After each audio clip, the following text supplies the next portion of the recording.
Let's get it. Talk about John Cena and Monday Night Raw. Mostly John Cena. I could spend probably an hour just talking about the John Cena promo from the March 17th Monday Night Raw from Brussels, Belgium. But I'm not going to spend an hour talking about John Cena. I may spend 10, 15 minutes on it, but I'm not going to spend an hour on it. My initial thoughts are that I didn't like it. I understood it. I know what they were going for, but I thought it was too meta. And I thought that they were a little too online. And what I mean by this is that, I'm not going to get into the content because I'm pretty sure everybody saw it. Whatever people were expecting, they were going to go the opposite direction from what you expect, to subvert your expectations. But then they went about telling you that they were going to subvert your expectations. And that's what I didn't like. Disappointed dad, John Cena, I did like that. But when he said, you don't get any new music, you don't get a new look, it's like, how did you know that we were expecting a new look? Like, this is the thing where the characters and whoever came up with this, they're too online. It shouldn't matter what we are expecting. It should be what the character thinks is the right thing to do. You can't say, now it's a classic heel thing is to, dangle something in front of people and then deny them. Okay, fine, but they're not, that's supposed to be something obvious. You offer a championship match and then you pull it back. In something like this, the character isn't supposed to know that we want him to wear new clothes and have a new theme song and all that stuff. He ain't supposed to know that. He's supposed to just be, He's supposed to just, this is how he feels. And then we figure out, put two and two together, that he's not changing how he looks. He's not changing how he speaks. Because the problem isn't him. The problem is us. Because that's the general gist of the promo. The fans have taken so much from him. They've never offered anything in return. The fans have only taken, they've only been abusive to him.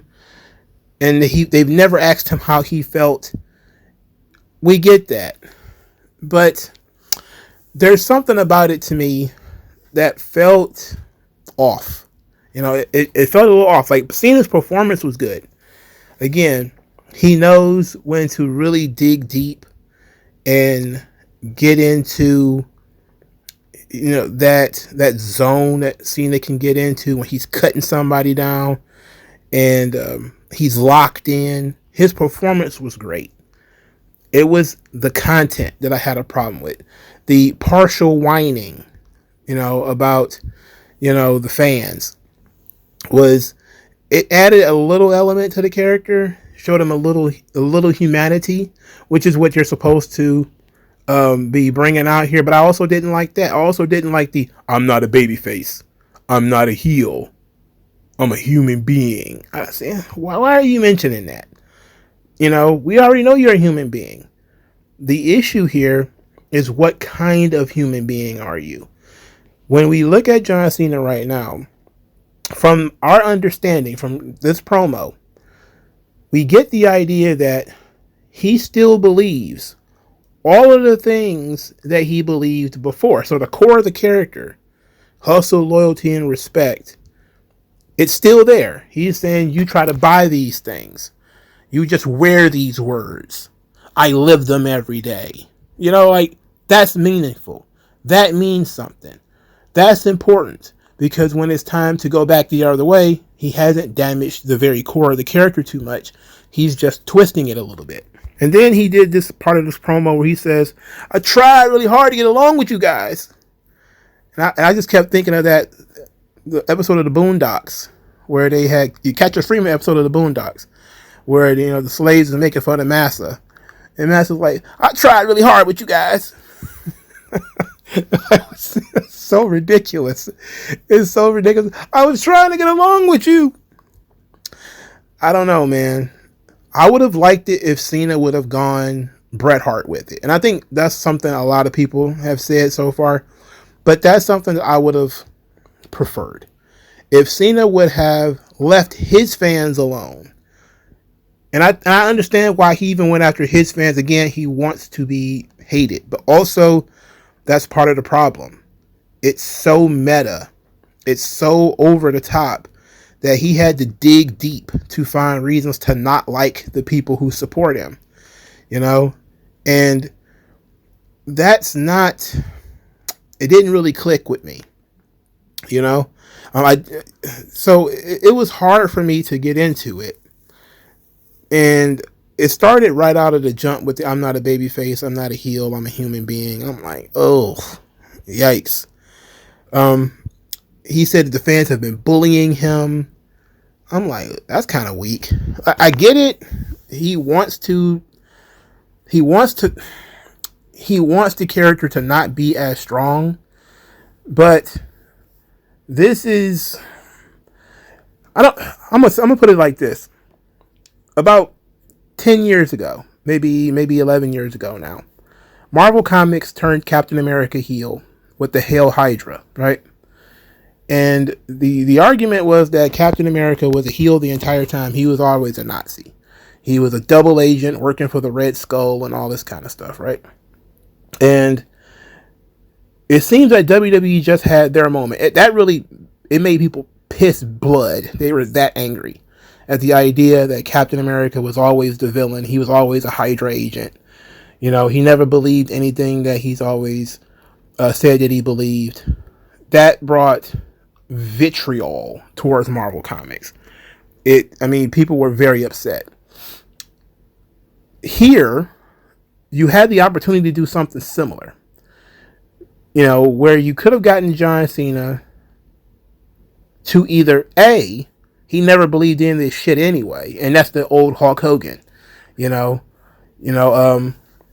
or B, I did all this stuff just for the money, which is also a Hulk Hogan line.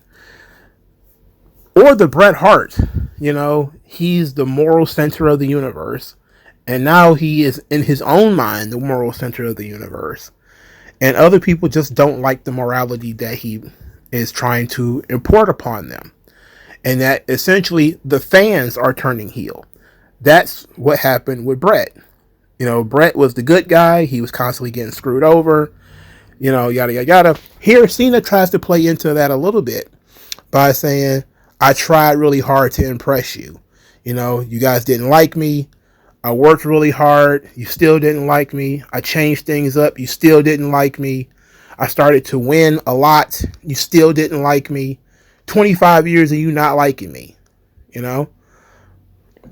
Okay, but it felt flat because 25 years of them not liking you, it's like for the last 10 or 15, it hasn't been that bad. Like in 2008 or something like that, this promo would have made a lot more sense, but in 2025, John Cena is one of the most beloved guys in the entire history of the fucking business.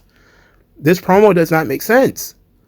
It's like, yeah, there's people who chant Cena sucks lovingly, not seriously, not even in a deep guttural hatred like they were in 2006. A lot of those people, they moved on. Either they moved on or they came around eventually. So the idea that Cena as a character is super meta, he's terribly online, knowing that this is what the people want. He mentions the invisible joke, which is another one of those things that is too meta.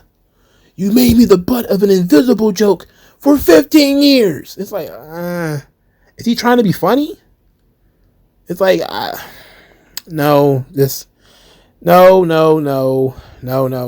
I know a lot of people like this.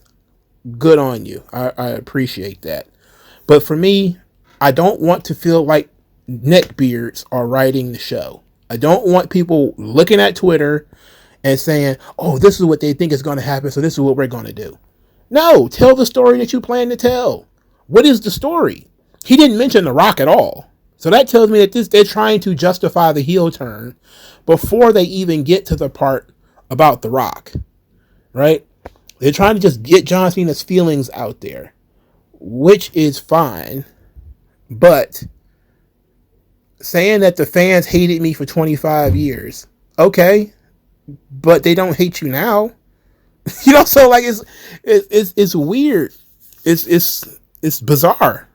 It's not like you didn't get booed when you won the Elimination Chamber. You got booed for beating up Cody. You got booed for kicking a guy in the nuts. And it had nothing to do with Cody at all. So it wasn't like Cena didn't turn heel because The Rock corrupted him. Cena didn't turn heel because of something Cody had said or done. He turned heel because people booed him off and on for 25 years, which, most people has had that experience. It seems weak. It seems lame. It doesn't engender any oomph out of me. And Cena is good. He's really good at his promos. He really put forth the effort. But him going out there and saying that he's been in a toxic relationship with his audience and he's breaking up with us. I'm breaking up with you. It's over. Nah, I don't like that. I don't like the form of that. That's too weird, And it's almost feel like he's talking over all of the other people talking directly to the neckbeards. Again, I don't want to feel like those people are in control of what's happening here. You got to get down to the root of, and you didn't even need to mention The Rock or Cody, right? You could say, hey, I gave you guys 25 years. This year is for me. And he kind of said that, where he said, I'm not changing my theme music. I don't dress like you. You dress like me. Like this is me. This is who I am. This time, this one last year is going to be for me. I'm not doing this for you guys. I'm doing this for me. That would have stuck. That would have meant something. Because it would have been, I've been busting my ass. I've been working hard. I've been falling short. I need to change. Something has to happen. Here, it's, you guys have been bullies. And you're raucous and you're loud and you're mean. And I don't want to deal with you people anymore. Pshaw! And then it's like, the disappointed dad energy is great. But the content, and that seems to be a big issue with wrestling today, is the guys can really cut the promo, but the dialogue is very strange. Again, whoever came up with this plot probably overthought it and most definitely looked at what people were expecting, probably listened to some dirt sheets and decided, we're going to go in the opposite direction. And then the dirt sheet was like, they subverted our expectations. How great is that? It's like, no. The reason why people had those expectations is because it's basic storytelling. Basic storytelling is when a character undergoes a shift, something changes outwardly on the character so that you can denote that character's change. So maybe you didn't want to introduce new music. Maybe you didn't want to introduce new gear. But you had to introduce something to denote that John Cena has changed. Most importantly, and this is where Hogan was very, very smart, he changed the color scheme of Hulk Hogan so that the red and yellow stood for something specific and the black and white stood for something specific. And to take this back to comic books, Black Suit Spider-Man is very different. Like, Black Suit Spider-Man is completely different from your regular red and blue Spider-Man, right? And everybody who picks up one of these comics, if you see Spider-Man in the black suit, you know something is different. You know something is up. That's how it should be. It should be outwardly visible. It should be immediately striking. That's John Cena? Oh shit. What is he doing? Except he's just standing in the ring. He's dressed exactly the same. His music is exactly the same. Everything is exactly the same. yes, it's, sometimes it's funny to subvert expectations. In this situation, I don't think so. I think it would have been far more effective to have Cena come out different, and he can still blame the audience. But I don't like the idea that the audience has been bullying him and making him a joke and turning him into a toy and stealing from him. Yada, yada, yada. I don't. It seemed like they were digging too far, looking for something for Cena to get upset about, And then he said it in his dad voice, which it makes it even funnier, but it actually gives him, authority, because that's who he has always been, So that's an interesting situation. I just wish the content was better. If he'd have said in his dad voice something that would have scolded the audience for not believing in hustle, loyalty, and respect, for believing in a quitter, a guy who quit his job, Cody Rhodes. We say we never give up. We say we never quit. You're cheering a quitter. Imagine if he would have said that in his dad voice. Cody walked off the job. Cody quit. He couldn't make it. When I couldn't make it, I worked harder. I changed what I needed to change. When Cody couldn't make it, he quit. And you cheered him. You the one who gave up on hustle, loyalty, and respect. That's infinitely better than you guys bullied me. You're stealing my personal time. I tried really hard with you guys. It was alright, I guess. I didn't like it though. This whole thing has been a miss for me. I didn't like how it was put together. I didn't like the fact that he was under the rock. So they were already behind the 8 ball on turning me around on this. And the audience with the constant chanting, and then the same split audience as it was before, because now it's just the kids are saying Cena sucks and the grown neckbeards are saying, let's go Cena. I did think that it was quite funny when he said, none of you sons of bitches ever asked me how I feel. I thought that was good. That's what made me feel like he was a disappointed dad. Because if you ever seen like some of these stressed out fathers, they got, a bunch of kids, and the kids take advantage of them. They run amok, and they always asking for money. And they never make sure dad's okay, And then eventually he just snaps. And all you do is take from me. All you ever do is ask for the keys to my car or $20 to go to the movies. I'm sick of it. It's that Al Bundy energy, you just sit on the couch with his hands in his crotch. That's how this thing comes across to me. It didn't come across like Cena's this vicious villain. It came across like he's disgruntled. In small spurts, this would not have been a problem. If Cena would not have attacked Cody and cut this same promo, people would have felt bad for themselves. They'd be like, oh man, we let John Cena down, man. How are you doing, John? Hey, look, there's still a couple of more weeks for them to win me over, but I don't get it, man. I know Cena's trying to be hated, and he could have gone harder, but it seemed to me like they were scrambling. They had so many ideas that they throw out, and this is what you see a lot in. I don't like to do this, but I'm gonna do it anyway.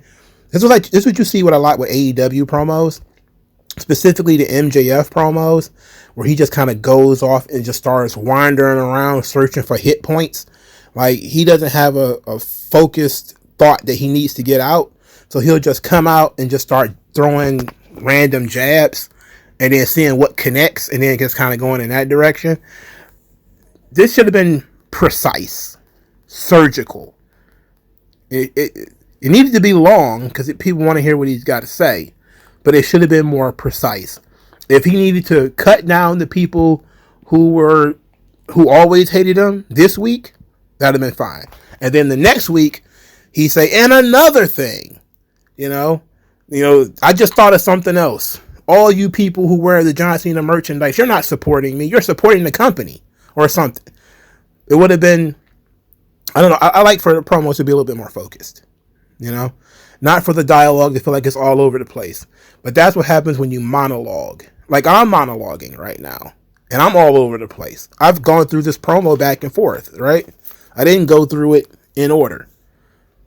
But that's what happens when you don't. I'm off the top of my head thinking about the things that occurred in the promo and then saying them out loud, because I was feeling that stuff in the moment. I was like, I don't like that he said that. I don't really care that he said that. You know, this would have been better. Overall package was fine, you know, but the content for me it didn't hit. Cody said he didn't want to wrestle this whiny bitch at WrestleMania, which seems to be it follows a pattern with Cody where he always comes out and demands that his opponent is the best or at their best or whatever. I don't know how many times he's did this. You come with this guy, I steer him over, I roll him over, I smoke him, I put him in a burrito and cover him in guacamole. You've seen Cody say this 100 times to 100 different people. His response should have been something, again, better. Michael Cole called John Cena an irrational prick after the promo. An irrational prick. I guess you felt like you had to say something. I guess you feel like you have to say something, right? You got to respond in some way, I guess. I mean, it wasn't necessary for him to have a response. But if he was going to have a response, maybe he should have said, John Cena's disrespect for the children, I thought I'd never see the day. Or something like that. Like, John Cena, this is a child that John Cena was talking about here. You know? But it was clear because John Cena probably just does bullet points that he saw the kid in the crowd wearing the outfit and called the kid out. And the kid was sitting there shocked like, what? What did I do? I bought this before you turned heel. Nah, it likely didn't happen. Because he probably got the socks on too. Like I mentioned last week, he's probably got the socks on and everything, man. Poor kid. But he's going to end up being, it's a legitimate reaction. You know, that's the one positive thing about the promo is they got that one kid in the moment. And that's what they were looking for. They're probably searching the crowd for all the little kids in John Cena merchandise to feel betrayed and to look shocked and appalled. And I'm pretty sure that was the whole idea. Just find as many kids as you can. Because all the adults are going to be clapping and smiling and, yay, we got what we want finally. Yay. And you, stupid. Let's just move on, man. I was born with the gift of the gab. With MagMongoSlade. Shoot. You don't miss. Let's start with the main event. Braun Breaker defeats Finn Balor. So earlier in the night, Penta had defeated Ludwig Kaiser in a street fight that wasn't really like a street fight at all. It was just kind of a more aggressive singles match. After the match, Penta challenged the Intercontinental Champion. Then Finn Balor called Dominic Mysterio a snake because Dominic Mysterio wanted to invite Penta into Judgment Day. Even though Penta just challenged the Intercontinental Champion, Finn assumed he was going to win. Everybody who watches this show knew Finn Balor wasn't going to win because Finn Balor never wins. Like, ever. The match was fine. It was solid. Braun Breaker won. Again, Finn Balor not having any sort of credibility really hurt this match. I can see why people might not have gotten into it. But if you weren't sold on Braun Breaker coming into this match, did it really sell you on him? I wouldn't say it would have, but it was a good performance. That lariat onto the desk was pretty dope. Even with Judgment Day's help, that didn't work. So Penta came out and helped Braun Breaker because there are no baby faces and heels, apparently. Everybody's just a muted gray, which is, I don't like that. I don't. That's another thing about being too meta is we're all just human beings, man. There aren't no baby faces and heels, man. Like, okay, is Braun Breaker a baby face or a heel? Should I want him to win or no? Because why would you have a heel versus heel main event? Why would you do that? Right? So the point would have been, Braun Breaker for the purposes of this match, because last week or 2 weeks ago, he was trying to spear AJ Styles for no good reason. So now he's a babyface because he's fighting Judgment Day. But Finn Balor never fucking wins. This match should have went on first. if that was going to be the case. So then, after Braun Breaker wins, now Judgment Day is going to get heat on him by beating him up. But now Penta's going to save him. All right, so Penta's a babyface, so this works. So Penta and Braun Breaker had a stare down, and it looks like it's going to be Penta Braun Breaker at WrestleMania, or the week of WrestleMania, probably. I don't know. Look, I like the idea. I like the match. Penta would be a good Intercontinental Champion. It would be keeping his momentum straight. But Braun Breaker, it would have been a complete and total waste of him as an Intercontinental Champion because they haven't done anything. He has not had a single goddamn feud since he won the belt. Not a single damn feud. Not one. Who has he feuded with? People like to come in the comment section of videos and call people liars. Tell me when I'm telling lies. Who has he feuded with? He had a series of matches with Sami Zayn. That was it. He had a series of matches with Jey Uso. That's not a feud. Who has he been in a feud with? Somebody where they talk shit to each other, did angles or whatever. He beat up Ricochet. That wasn't even a feud.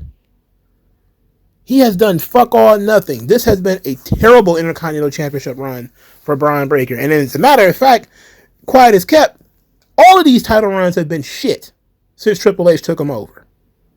Because Gunther's has been even worse. My God, if it's even possible.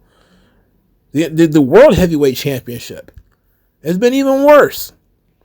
But we're not talking about that yet. Karrion Kross is jacked, and he's nothing but an instigator. Like, this guy's been on the roster for 2 years, and all he does is talk. Right? That's it. How did he keep a job this long? You have some of the smallest people possible in the ring, but Karrion Kross, he just get paid to walk around and cut promo. You might as well give him a fucking tuxedo. He might as well be an announcer or a commentator or something at this point. Gee, unless he's hurt, and then, we don't know nothing about it. But he's picking a fight between AJ Styles and Logan Paul, saying that it didn't take Logan Paul 17 years to get to the WWE, did it? And AJ Styles was like, what kind of shampoo do you use? I'm sorry. He didn't say that at all. I'm sorry. He should have asked him what kind of Pantene Pro V is he using. That probably would have been an interesting conversation as they compare their shampoo treatments. I got to know what kind of, like, he's got that silk wrap thing that Karrion Kross, my God, black women are like, oh, I love his hair. Anyway, where was I going with this? Okay, so Seth Rollins is next. He ain't want nothing. He just says he's going to be on SmackDown with Roman and Punk because for the second straight year, actually probably the third or fourth straight year, Seth Rollins did not have an interesting storyline going into WrestleMania. He did not have a WrestleMania storyline before WrestleMania 38. Remember, WrestleMania 38 is when Cody came back, right? He got a special guest hand-picked opponent from Vince McMahon. 39, I think he wrestled Logan Paul. I had to Google that, by the way. Usually I don't Google things. I just go into it raw. But I had to Google that. And I don't even remember that match because I don't remember watching WrestleMania 39 at all. And WrestleMania 40, he was shoehorned in with The Rock and Cody and all of those guys. Despite being the World Heavyweight Champion, they decided to shoehorn him into the top storyline. Whatever. And they're doing the same thing here. They could easily have Punk and Roman hash their situation out with no Seth Rollins. But Seth Rollins always the third wheel, always the little brother tagging along, always sitting in the back seat. Just Jesus H. Come on, man. This guy has been world champion. He's main event in WrestleMania, and they haven't had anything solid to do with this guy in 4 or 5 years. He's just been a hanger-on all this time. It is what it is. I wish it wasn't the case, but it just goes to show that, well, I think it's part of Triple H's favoritism towards Seth Rollins that he is being shoehorned into these top spots. Because you see, 38, Vince didn't have an idea for him. It was just kind of like, fuck it, put him in there with Cody, man. I don't know.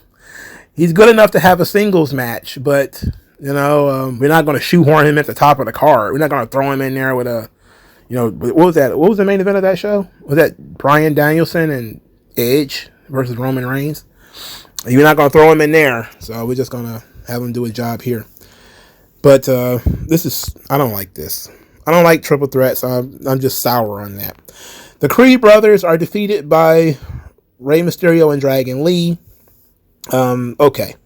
Earlier in the night, Rey and Dragon Lee were searching for Chad Gable, but the Creed brothers and Ivy Nile both swear up and down that the man in the mask is not Chad Gable, and they didn't know where he was. Anyway, they beat them up tonight, and then the man with the mask showed up again, did some luchador moves like a flying headbutt, and that was pretty much it. So they're still doing the heel version of the Stagger Lee gimmick, which is fine, I suppose, but this is moving on very slowly. It's fine. It's fine. I'm just going to have to keep telling myself it's fine.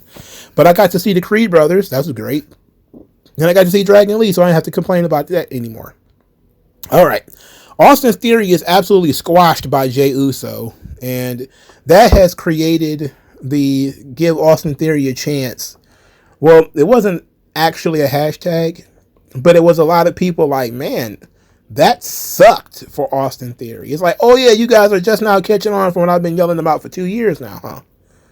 And Austin Theory just got the short end of the stick for literally no reason. Literally no reason. He didn't get any, I don't think he got any offense in. So, look, I understand you want to make Jey Uso look important. That's the goal going into WrestleMania. You want to see that he's locked in. But him and Gunther got into a shoving match earlier. They got pulled apart. There's always a pull apart. Then Jey Uso squashes Austin Theory because he's nobody, apparently. And it looked like a cross body that he beat him with. I mean, Jey Uso's just, there's no fucks given. You know, they really do need to give him the belt, and then he loses it the very next night. If they got any balls, that's what they would do. I'm at the point where I don't want Jey Uso to even win, but he's got to win. But once this storyline is over, he just needs to drop the belt as quickly as possible. Quickly, and not back to Gunther either. I'm talking about trying to use him to make somebody else. Because this Jey Uso thing is not really working out. And the storyline is pathetic. I'm telling everybody doubting me, Oos. They be doubting me, Oos. But I won the Royal Rumble, Oos. And I go down. Yeah. Oh, come on, man. Come on, it's been 2 months of this already. Well, a month and a half of this already.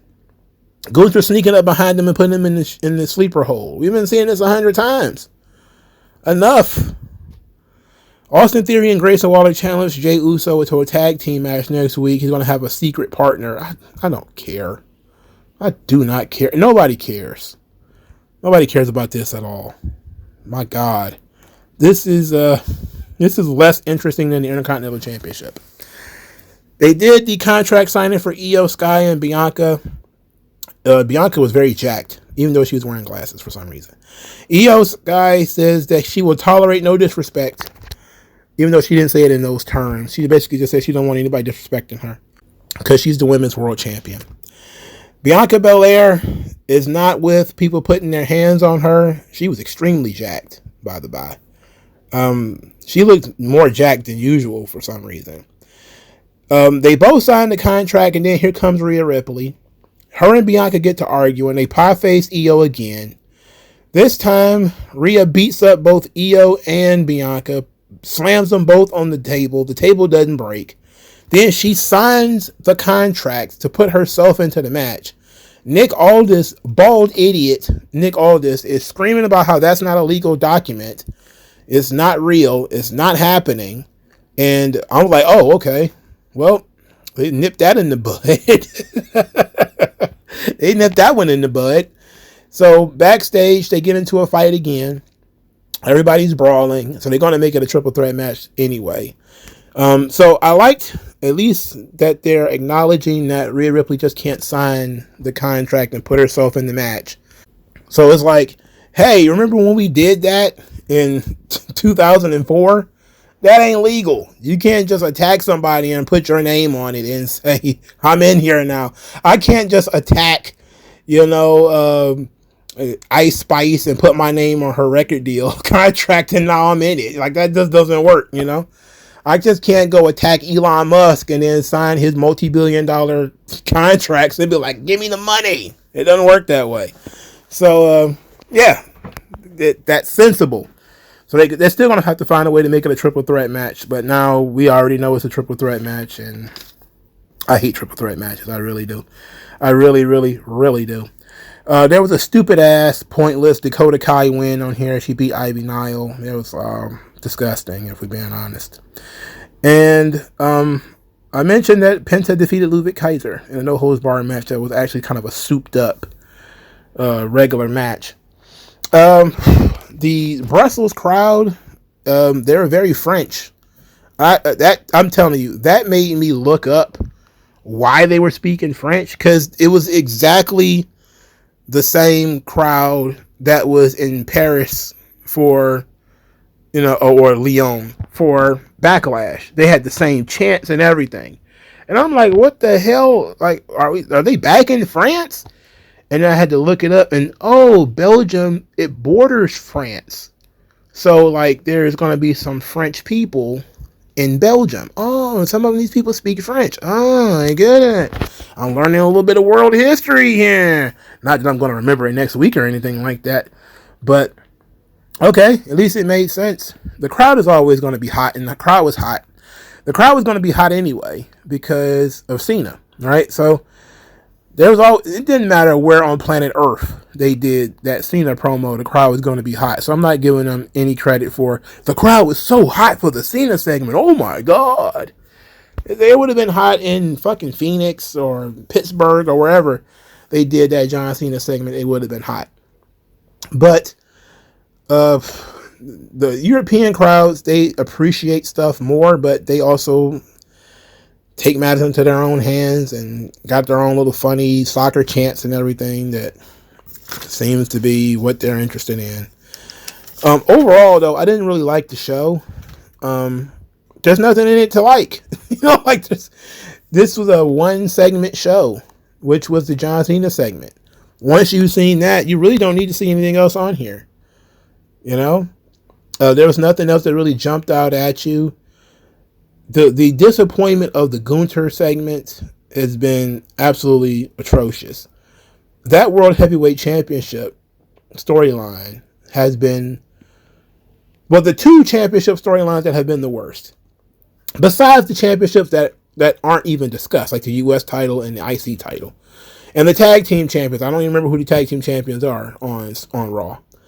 But the World Heavyweight Championship and the Women's World title on SmackDown, those two championships are completely and totally forgotten.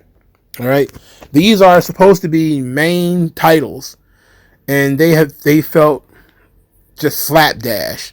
Now, I did hear, speaking of championships, that Lyra Valkyria will be wrestling Bayley, or she's going to wrestle Raquel Rodriguez, and then she's going to wrestle Bayley afterwards. So it's looking like,